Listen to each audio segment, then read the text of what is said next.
우리 지난주 다윗이 이제 기름 부음을 받고 왕으로 선택받는 장면을 봤습니다.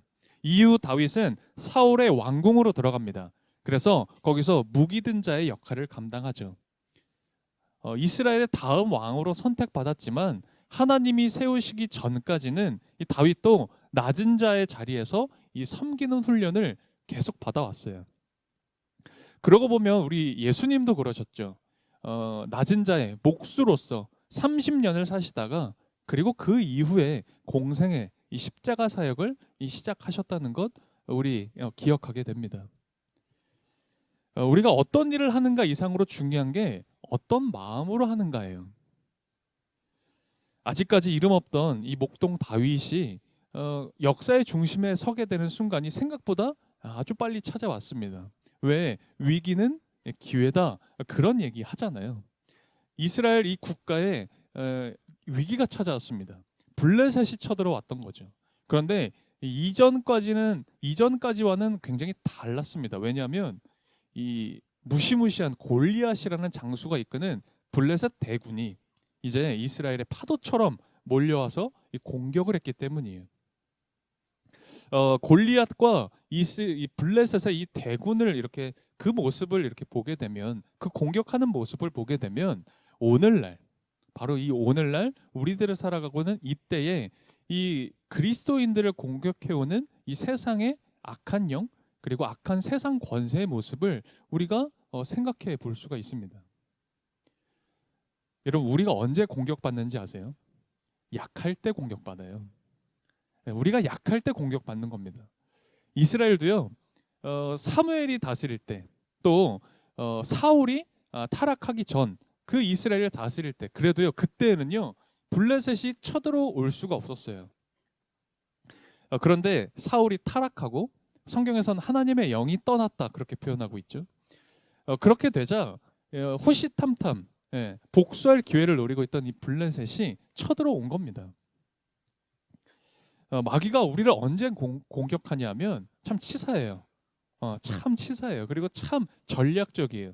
우리가 약할 때 공격하는 거예요. 저와 여러분의 믿음의 허점이 있을 때, 우리 믿음의 허점이 보이면 그때 우리가 공격을 받는 겁니다. 사울도 그랬거든요. 사울도 하나님의 영이 떠났습니다. 믿음의 허점을 보였어요. 믿음이 무너져 내리니까 그 모습을 블레셋은 다 보고 있었던 거예요. 그래서 블레셋이 그 가장 약할 때 지금 이스라엘을 쳐들어온 겁니다. 오늘 본문에는 그 유명한 골리앗이 나옵니다. 골리앗 키가 우리 지난주 살펴봤죠? 기억나세요? 키가 2m가 훨씬 넘어요. 6규빗 한 뼘이라고 나옵니다.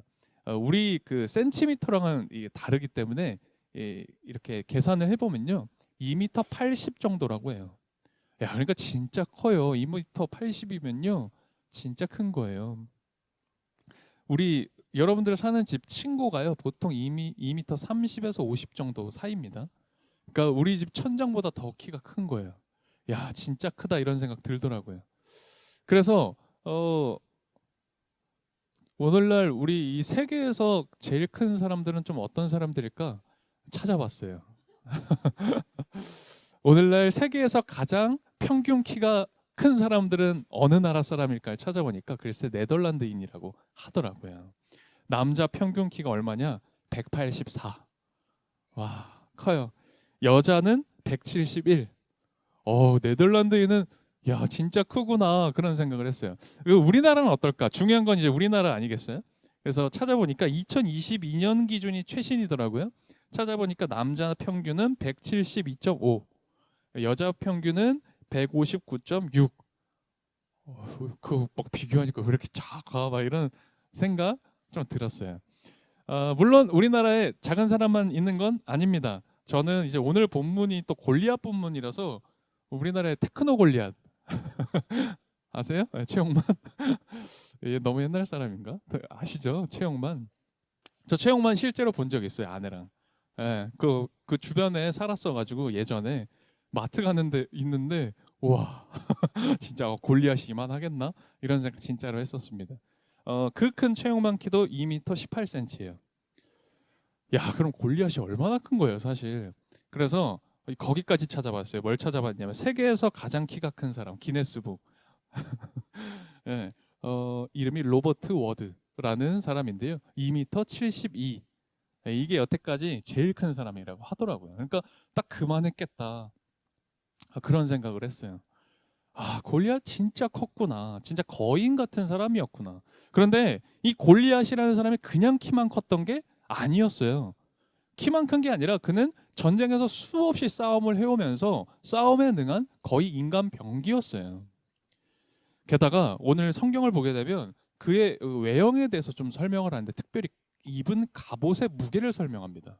그가 든 무기를 설명하는데 그가 입은 갑옷의 무게만 57kg이에요. 그러니까 웬만한 사람 하나가 매달려 있는 거죠. 또 그가 창을 휘둘렀는데 창의 나무 부분을 재고 끝날 창날의 무게만 7kg래요. 얼마나 힘이 셌던 거예요. 여러분 볼링 좀 치시는 분들은 아실 겁니다. 아주 무거운 볼링공도 7kg가 안 돼요. 그런데 그거를 7kg짜리를 막 휘두르고 있었던 거예요. 그러니까 한마디로 골리앗이라는 건 뭐냐면 우리 인간적인 힘으로는 쓰러뜨릴 수 없는 존재를 이야기하는 거예요. 우리 인간적인 힘으로는 싸워서 이길 수 없는 이 세상의 어떤 권세, 세상의 권력, 돈의 힘, 그리고 이 세상이 가지고 있는 힘에 대한 상징인 겁니다. 인간적인 힘으로 이 골리앗을 우리가 꺾을 수가 없다라는 말이에요. 그래서 지금 사울과 이스라엘 사람들이 이 군대가 40일 동안 싸워보지도 못하고 두려워하면서 대치 상황 가운데 있었던 거예요. 이렇게 길어질 상황이 아니었는데 그 골리앗이라는 존재가 주는 두려움이 그만큼 컸던 겁니다. 40일 정도가 됐으면요, 이제 그 군대를 이끄는 왕 사울 좀 이제 나서 봤어야 되는 거예요. 좀 나서서 이제는 그 문제를 해결했어야 되죠. 그런데 사울은 비굴한 모습만을 보여줍니다. 인간의 힘으로만, 그러니까 내 힘으로만 좀 싸워보려는 사람은 나보다 더 강한 힘을 가진 상대가 나타나면 그러면 비굴해질 수밖에 없는 거예요. 40일 동안 공포에 떨었다라는 말은 뭐냐면 이 사울과 이스라엘 사람들이 40일 동안 40번 죽었다는 말과 똑같은 거예요. 여러분과 저의 앞에도 우리가 인생을 살아갈 때 골리앗처럼 느껴지는 것들이 있습니다. 우리 삶에 골리앗이 있어요. 이 골리앗이라는 게 때로는 어떤 세상의 권력, 세상의 힘으로 찾아올 때가 있습니다. 또 돈으로 찾아올 때가 있어요. 또 어느 때는요, 중독으로 찾아올 때도 있습니다. 어쩔 때는 이 성적인 유혹으로 찾아오기도 하죠. 뿐만 아니라 내가 일하는 곳, 어느 회사, 어느 직장, 함께 일하는 어떤 사람으로 골리앗처럼 나에게 찾아올 때가 있어요. 어떤 분들은요, 그런 얘기 많이 하시더라고요. 우리 아내가 골리앗 같다고, 우리 남편이 골리앗 같다고, 우리 가족이 골리앗처럼 느껴질 때도 있습니다. 또 어떨 때는요, 내 성격 때문에, 내 성격이 너무 어렵다라고 느껴질 때 있죠. 여러분의 골리앗이 무엇이든 간에 여태까지 해오던 방법으로는 그 골리앗을 막아낼 수가 없어요. 인간적인 방법, 내 힘을 동원해서는요, 그 골리앗을 이겨낼 수가 없다고요. 골리앗은 골리앗적인 방법으로 이겨낼 수 있는 게 아닙니다. 우리가 세상의 여러 일들을 만나는데요, 세상의 일은 세상의 힘으로 이길 수 있는 게 아니에요. 골리앗은 또 다른 골리앗을 내가 준비해서 이 골리앗이 있으니 그보다 더 큰 골리앗을 내가 준비해서 이겨봐야지. 여러분, 그렇게 이기는 게 아니라 골리앗이라는 건 다윗이 죽이는 거예요. 골리앗은 다윗이 죽이는 겁니다. 골리앗은 이 세상의 창과 칼로 맞설 수 있는 게 아니라 믿음의 물맷돌 가지고 죽일 수 있는 거라고요. 그러면 도대체 이 다윗이라는 사람은 뭐가 그렇게 달랐기에, 그래서 뭐를 가지고 있었기에 골리앗과 싸울 수 있었고 골리앗을 이겼던 걸까? 먼저 첫 번째로는 이 다윗은 내게 주어진 아주 평범한 일상 있잖아요. 늘 하던 그 일, 평범한 일상의 사명을 성실하게 감당했던 사람이었어요. 이 다윗은 아직 어린 소년이었습니다. 그래서 다윗과 골리앗이 마주할 기회가 사실은 없었어요. 아직은 미성년자였던 거예요. 소년이었거든요. 전쟁이 일어나면요, 성인들만, 20세 이상 성인들만 이 전쟁터에 나갈 수 있었습니다. 그래서 성경에는요, 다윗의 형 3명만 전쟁터에 나갔다고 나오죠. 그러니까 다윗은 골리앗을 만날 기회조차도 없었던 사람이었어요. 어, 그저 집에 있었습니다. 집에서 아버지 이새가 심부름하는 거, 심부름 시키면 그 심부름하고 있었어요. 마침 이새가 심부름을 하나 시키죠. 무슨 심부름이냐면 형들의 그 전쟁터에 나가 있는 형들이 식량이 떨어졌다고 소식이 들리니 좀 식량을 전달해주고 오라는 거예요. 형들의 밥을 좀 전해주고 와라. 그래서 이 다윗이 형들의 식량을 전달하기 위해서 아버지 심부름을 갑니다. 그런데 이 아버지의 심부름을 순종해요. 저는요, 그랬을 것 같아요. 저 같은 사람은 이런 생각이 듭니다. 아버지가 심부름을 시키는 거예요. 형들한테 밥 좀 갖다 주고 와라. 그러면 저는 그랬을 것 같아요. 여러분 어땠을지 한번 생각해 보세요. 아버지 저 좀 기분 나빠요. 아니, 저 이렇게 밥 배달하는 사람 아니라고요. 아버지 보셨잖아요, 지난번에. 사무엘 선지자가 와서 저한테 기름을 부었다고요. 저 그다음 왕이 될 사람이라고요. 그런데 밥 배달이나 하라고요? 아버지 저 이거 못합니다. 저 그럴 짬 이제 아니에요. 그렇게 얘기했을 것 같아요, 저 같으면. 그런데 다윗은 그렇지 않았죠. 겸손하게 아버지의 그 말씀을 듣고 순종합니다. 여러분, 형들 밥 주라는 그 심부름, 그렇게 다윗에게는 이상한 일이 아니었어요. 늘 하던 일이었다고요. 아빠가 뭔가를 시키면 그 아버지의 부름에 따라 일을 하는 것, 그게 다윗이 늘 하던 일, 평범한 일상이었어요. 늘 해왔던 그런 성실한 일에 대한 순종, 그것이 이 다윗을 이스라엘을 구원하는 영웅으로 부상시키는 그런 터닝 포인트가 될 줄 누가 알았겠어요. 하나님이 우리들의 인생을 바꾸는 터닝 포인트, 여러분과 저의 삶을 바꾸는 축복의 그날은 느닷없이 찾아오는 겁니다. 생각지도 못한 날 찾아오는 거예요. 만일 이제 아침에 다윗이 형들 밥 챙겨서 가는데 드디어 오늘이 그날이야. 골리앗을 무찌를 그날. 그러면서 거울 보면서 좀 옷 좀 이렇게 좋은 옷도 입고, 아, 내가 왕처럼 좀 보여야 되는데, 이게 내가 왕이라는 거 이제 사람들이 좀 알아야 될 텐데, 이런 생각하고 한 것 아니에요. 다윗은 그날도 그냥 똑같은, 어제와 똑같은 평범한 날이었던 거예요. 아, 나는 나중에 큰일 할 사람인데, 내가 왕이 될 사람인데, 이런 생각하면서 이런 하찮은 일, 대충 여러분 그런 생각 가지고 있지 않았던 거예요. 만일 그런 생각으로 다윗이 있었다면 오늘의 다윗이 될 수 없었던 거죠. 여러분, 어느 구름에 비가 들어있는지 모르는 겁니다. 여러분, 오늘이 혹은 내일이 나의 그 골리앗을 무찌르는 날일 수도 있는 거예요. 왜 우리가 성경에서 많이 봅니다. 특별히 예수님의 제자들 베드로도 야고보도 어땠어요? 그날도 역시 고기 잡는 날이었어요. 내가 하는 똑같은 그 일 고기 잡고 있었는데, 그런데 예수님이 찾아오신 거예요. 그때 예수님을 만난 거예요. 그래서 그들의 인생이 송두리째 바뀌었던 거죠. 모세도 그랬잖아요. 모세도 광야에 나가서 양을 치는 일을 했습니다. 무려 40년 동안 매일 똑같은 일을 반복하면서 성실히 살았어요. 그런데 그때 모세가 떨기나무 가운데 불꽃으로 임한 하나님, 그때 만난 겁니다. 우리의 일상이요, 때로는 좀 지루할 때 있죠. 똑같은 것 또 할 때도 사실 있습니다. 하지만 그거 이제 여러분 적당히 하지 마세요. 언제 하나님이 우리와 동행하시고 우리의 그 축복의 문, 기적의 문을 열어주실지 모르는 겁니다. 또한 다윗은요, 굉장히 열악한 조건들을 가지고 있었어요. 다른 사람들보다 좋은 조건은 아니었습니다. 오히려 열악한 조건, 여러 힘든 조건, 환경들이 많았는데 그것을 하나님의 도우심으로 이겨나갔던 거예요. 아무리 사무엘이요 기름을 부어줬다고 해도요, 아무리 그 다음 왕이라고 다윗 스스로는 알고 있다고 해도요, 다른 사람은 몰라요. 무명이었어요. 심지어 나이도 어렸다고요. 그래서 전쟁터에 나갈 조건조차도 안 되는 사람이었어요. 왜 왕이 되려면요, 좀 이름도 알려지고 유명해지고요, 좀 그만한 조건이 있어야 되잖아요.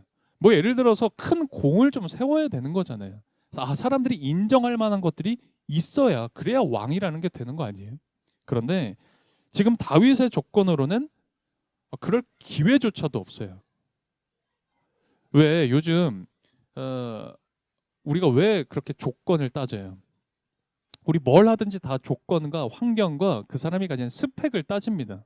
왜요? 그걸 우리가 중요하게 보죠. 쉽게 얘기하면 지금 다윗은 어떤 상황이었냐면 좀 시험이라도 쳐봐야 서류 내는 거 아니에요? 그렇잖아요. 그런데 다윗은 시험 칠 기회조차도 없었던 거예요. 많이 조건과 스펙을 우리가 보는 이유가 뭐냐? 기회를 잡기 위해서예요. 기회가 주어지니까. 내가 좋은 조건이 있으면요, 그만큼 기회가 따라오거든요. 최근에 얼마 전에 제가 이제 기사를 보니까 20, 30대, 예, 딱 20, 30대입니다. 그 이상도 아니에요. 20, 30대의 그 무직인, 요즘은 그걸 캥거루족이라고 표현하더라고요. 그 사람이 100만 명이 넘었대요. 그런 사람들이. 진짜 많은 숫자입니다. 몇 년 전만 해도 60만 명, 70만 명에도 깜짝 놀랐어요. 그런데 100만 명이 넘었다는 거예요. 그 이유가 뭐냐? 나보다 더 좋은 조건을 가지고 더 좋은 스펙을 가진 사람들이 있기 때문에 나는 좋은 대기업에 들어갈 수 없기 때문에, 좋은 직장에 들어갈 수 없기 때문에 그런 기회조차 나에게 없으니 취직하지 않겠다, 일하지 않겠다라는 20, 30대가 그렇게 많아졌다라는 거예요. 공감이 됩니다. 정말 힘든 시대구나. 정말 힘든 시대구나. 여러 이유들이 있겠지만 다 이해가 됩니다. 정말 그만큼 어려운 시대죠. 그런데요, 그렇게만 바라보면요, 그건 사실 너무나 그냥 세상적인 생각과 세상적인 시각일 뿐이에요. 어려움도 있죠. 바뀌어야 될 부분이 있습니다. 문제라는 게 있습니다. 그러나 우리는 어떻게 봐야 되는 거냐면요, 다윗적인 생각으로 이 세상을 바라봐야 되는 거예요. 이스라엘 사람들은 골리앗을 세상적인 관점으로 봤지만 다윗은 세상의 관점이 아니라 하나님의 시선으로 다윗적인 생각을 하면서 그 골리앗을 바라봤거든요. 우리가 가진 능력이나 혹은 뭐 스펙, 조건 실제로 부족할 수도 있습니다. 이 세상에선 기회를 주지 않는다 이야기할 수도 있습니다. 그게 현실이라고 우리 이야기할 수 있겠지만, 그렇지만 우리 하나님께서는요, 이런 우리의 부족한 능력, 스펙조차도 하나님은 모든 걸 다 뒤엎으셔서 하나님의 은혜로 우리를 들어 쓰십니다. 여러분, 우리가 믿는 하나님은 그런 하나님인 거예요. 여러분, 어떤 하나님 믿으십니까? 우리가 믿는 하나님은요, 조건 상황을 뛰어넘는 하나님이라고요. 아무런 스펙도 자격도 없었어요. 미성년자, 전쟁에 참가할 자격조차 없던 그런 다윗을 하나님은 들어 쓰세요. 그 하나님이 여러분과 저도 들어 쓰십니다. 이제 다윗이 아버지 심부름 때문에 전쟁터에 나갔어요. 그런데 형들 만나서 음식도 전달했습니다. 전혀 뭐 상황은 몰랐죠, 다윗도. 그런데 상대 진영에서 걸어 나오는 골리앗을 그때 처음 본 거예요, 다윗도. 쩌렁쩌렁한 그런 목소리로 이스라엘을 위협하면서 엄청난 거구의 장수가 서 있는 걸 다윗도 이때 처음 본 겁니다. 이스라엘 사람들은 다 두려움에 눌려 있었어요.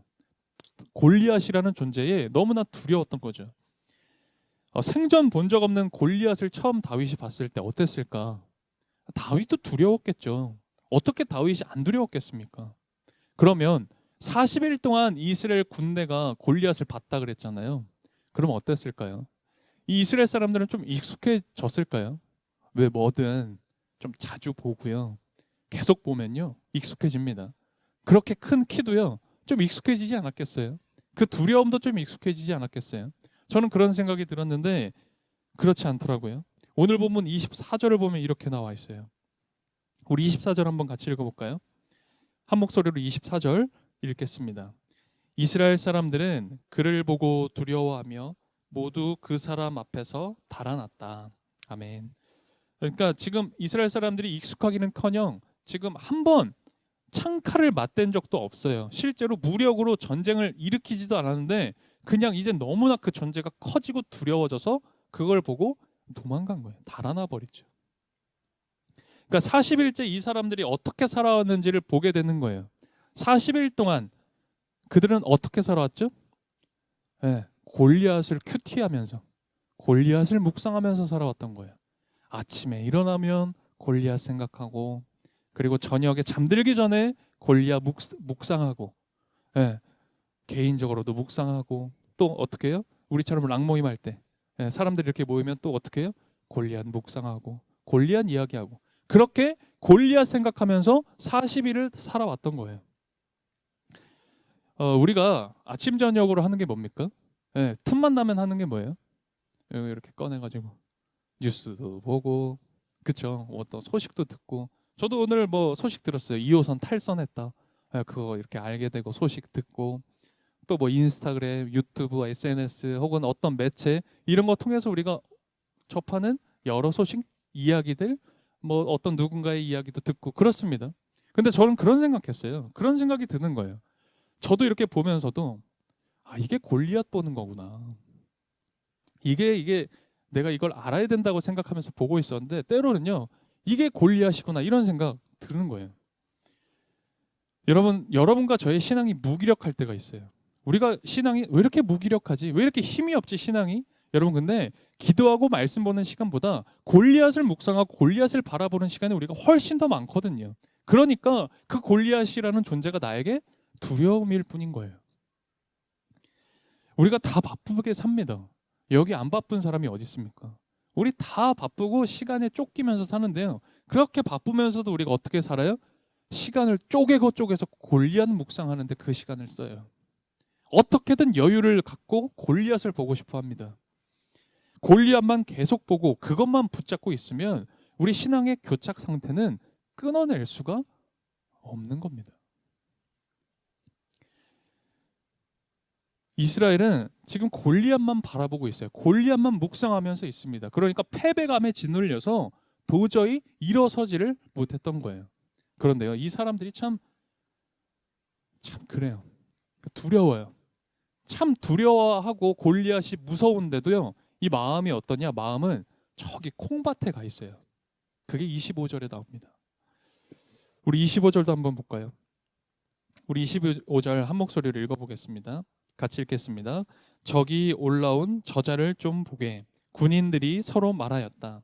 또 올라와서 이스라엘을 모욕하고 있어.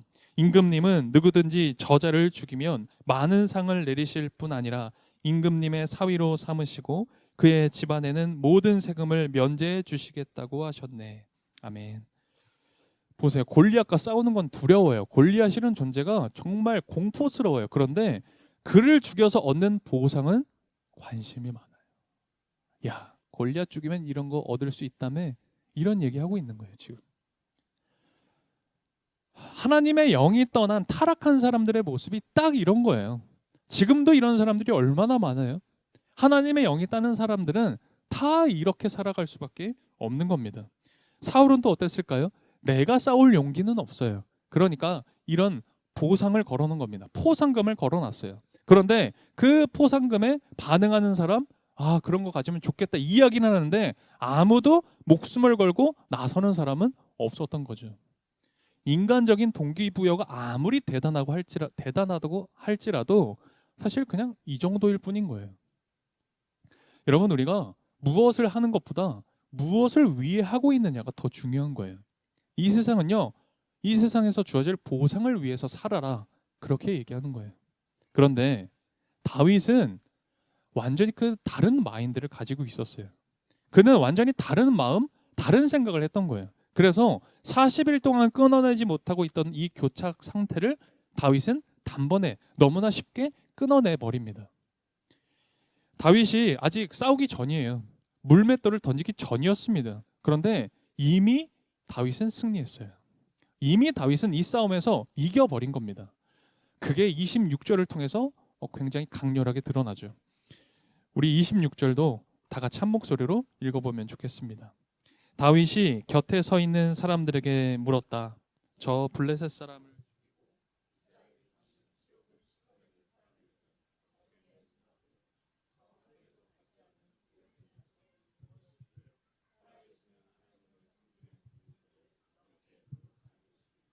아멘. 같은 걸 보고 들어도 어떤 마음이냐에 따라서 다르게 보이나 봐요. 정말 그런가 봐요. 다윗을 보면 알 수 있죠. 40일 동안 골리앗을 보면서 사람들이 무슨 생각을 합니까?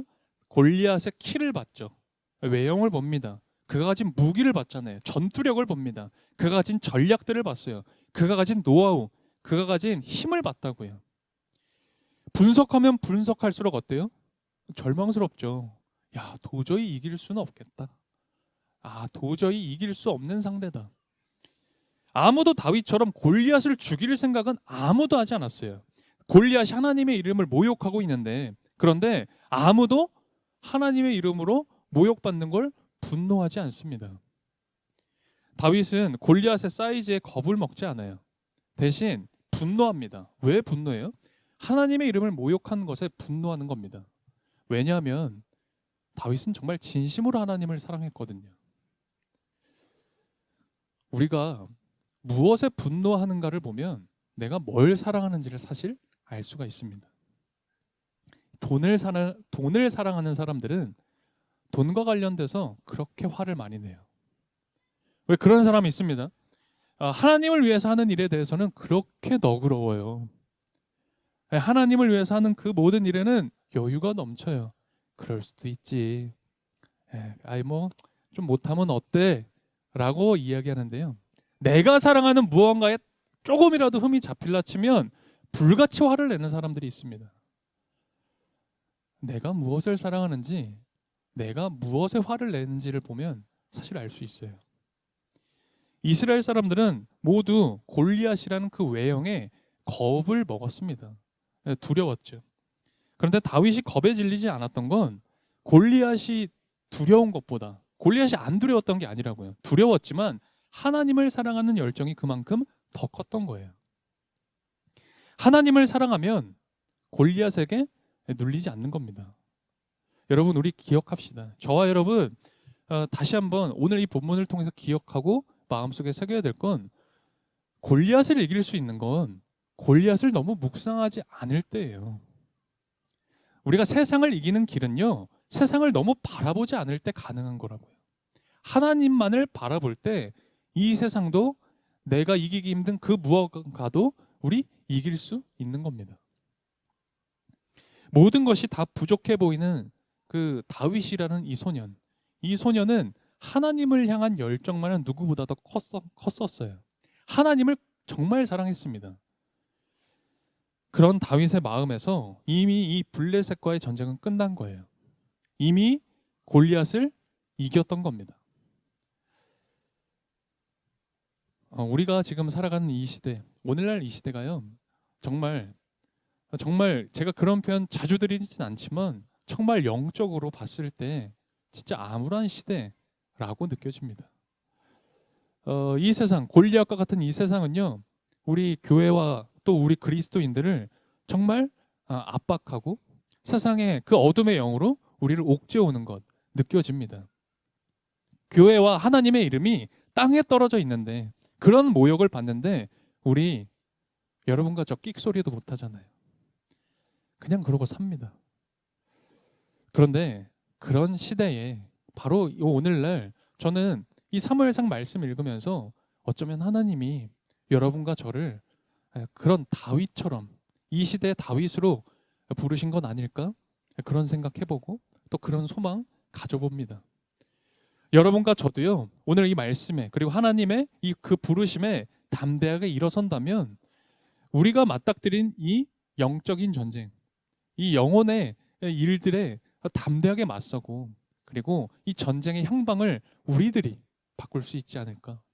저는 그렇게 소망하고 기도하며 오늘 이 예배를 준비했습니다. 여러분, 이스라엘에게 다윗이 있는데 어떻게 이스라엘에게 절망뿐이라고 이야기하겠어요? 저는 담대하게 선포하고 꿈꿉니다. 한국교회가 망했다? 한국교회가 망해간다? 여러분, 우리들이 있는데, 여러분과 제가 있는데 어떻게 우리 한국교회가 망하겠습니까? 저는 소망합니다. 우리가 그렇게 일어서기를. 여러분과 제가 그렇게 함께 일어서서 기도하며 하나님을 사랑하며 이 시대와 우리 주변을 밝혀나갈 수 있는 사람 되었으면 좋겠습니다. 오늘은 제가 기도드리겠습니다. 주님, 어둠으로 가득한 세상, 골리앗과 블레셋에게 압도당하는 이스라엘 군대와 같이 우리가 무기력하게 보이는 이 세상에 소망 같은 한 사람, 다윗처럼 우리를 세워주시고 우리를 사용해 주십시오.